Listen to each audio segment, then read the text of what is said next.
Angkatan bersenjata Yaman meluncurkan rudal hipersonik Palestina 2 ke Bandara Lot Yafa pada Jumat 1 Agustus 2025. Diklaim sebagai balasan atas genosida di Gaza. Mengutip Al-Mayadin pada 2 Agustus, kabar serangan itu diumumkan oleh juru bicara Yaman, Brigadir Jenderal Yahya Sari. Serangan itu disebut presisi dan sukses melumpuhkan operasional bandara, sekaligus memaksa jutaan pemukim Israel berlindung di bunker. Sari menyebut aksi ini sebagai bentuk solidaritas terhadap rakyat Palestina, sembari memperingatkan bahwa Yaman siap menghadapi dan menetralisir segala upaya balasan Israel. Perlu diketahui sebelumnya, pasukan Israel mengonfirmasi peluncuran rudal dari Yaman memicu sirine di berbagai wilayah. Itu menjadi rudal ke-15 dalam sebulan dengan rata-rata 1 rudal setiap 2 hari. Sejak perang di Gaza berlanjut, Yaman telah menembakkan 67 rudal balistik dan 18 drone ke wilayah Israel,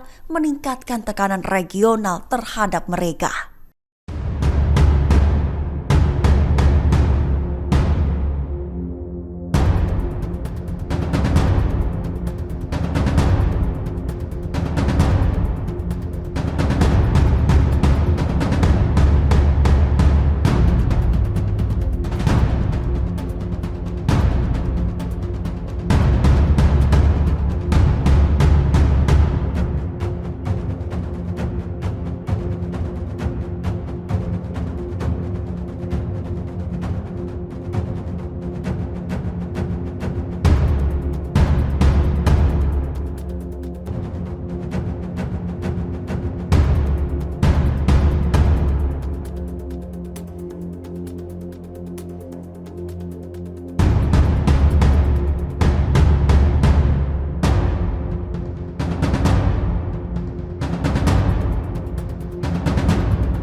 Download Tribun X sekarang, menghadirkan lokal menjadi Indonesia.